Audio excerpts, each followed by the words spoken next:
PMRDने त्यांच्या ताब्यातल्या 12 अम्युनिटी स्पेसचा लिलाव कालपासून सुरू केला आहे आणि आम आदमी पार्टीतर्फे आम्ही याला आक्षेप नोंदवण्यासाठी आज आयुक्तांकडे आम्ही निवेदन दिलेलं आहे। याचा सर्वात पहिला आक्षेप आमचा असा आहे की याचा DP म्हणजे विकास आराखडा अजूनही मान्यता मिळालेली नाही। PMRDच्या DPला अजून मान्यता नसताना त्यांच्या ताब्यात असलेल्या अम्युनिटी स्पेस या विकू कसे शकतात।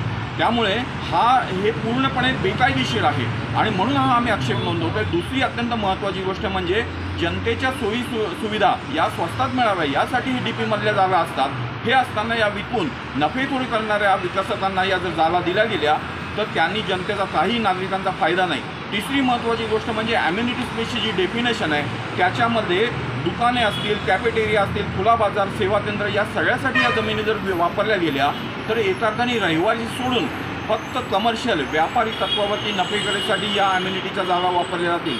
त्यामुळे यातला आमचा आम आदमी पार्टीचा विरोध आहे। आम्ही तो विरोध यांच्याकडे नोंदवला आहे आणि हे बेकायदेशीर काम DP नसताना या पद्धतीच्या अम्युनिटी स्पेस विकणं हे बेकायदेशीरच आहे। हे भाजप सरकारने आणि शिंदे सरकारने लक्षात घ्यावं।